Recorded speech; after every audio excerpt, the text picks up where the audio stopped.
2016 সালের পর থেকে বিভিন্ন কলেজগুলিতে কোনো ছাত্র নির্বাচন হয়নি।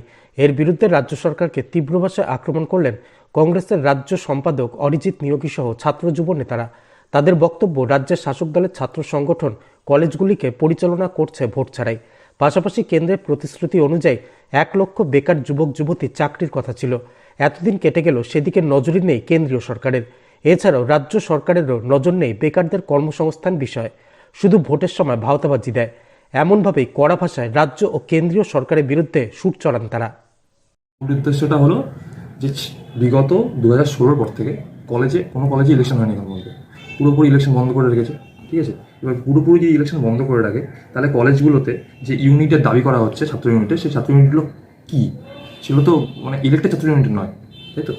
তারপরে এই ছাত্র ইউনিটের নামে বিভিন্ন কলেজে ভর্তির নামে টাকা নেওয়া হচ্ছে, ঠিক আছে, সোশ্যালের নামে টাকা নেওয়া হচ্ছে, ইউনিটের নামে টাকা নেওয়া হচ্ছে। এগুলো কেন, ঠিক আছে। তারপরে বিগত কয়েক মাসে বা কয়েক বছরে আমরা যেটা দেখতে পাচ্ছি, বিভিন্ন কলেজে র্যাগিংয়ের ইয়েটা বেশি, অনেকটা বেড়ে গেছে, প্রবণতা বেড়েছে। হ্যাঁ, প্রবণতা প্রচণ্ড বেড়েছে। এবং এগুলোতে বারবার দেখা যাচ্ছে একটা পলিটিক্যাল দলই বিভিন্নভাবে যুক্ত। রাজ্য সরকারে হ্যাঁ, কারা একটা পলিটিক্যাল দলই বিভিন্নভাবে যুক্ত। কারা যুক্ত? রাজ্য সরকারের ছাত্র দল যেটা আছে, ঠিক আছে। তো আমাদের স্ট্যান্ড একটা জায়গায়। তার মানে কি আমরা ধরে নেব পশ্চিমবঙ্গের স্টুডেন্টরা সুরক্ষিত নয়?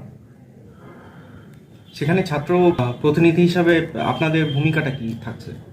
আমরা এই র্যাগিং বলতে পারেন, এই ইলেকশন হচ্ছে না, ছাত্রদের যে অধিকার ইলেকশনে, সেই অধিকার কেড়ে নেওয়া হচ্ছে, তার এগেনস্টেই আমরা একটা এই ইলেকশনের পরে একটা বৃহত্তর আন্দোলনে যাওয়ার চিন্তা ভাবনা করছি। তো বছরগুলিতে রাজ্যের যতগুলো কলেজ আছে, একটা কলেজেও ঠিকঠাক মতো ইলেকশন হচ্ছে না, কোনো না ইলেকশন হচ্ছে না বডি তৈরি হচ্ছে। তাহলে এখন যারা আছে বর্তমানে, তারা কে? তারা তো কোনো মানে নির্বাচিত সদস্যই না। তাহলে তারা কি করে ইউনিয়ন চালাচ্ছে বা কি করছে, সেটাই আমাদের মূল বিষয়।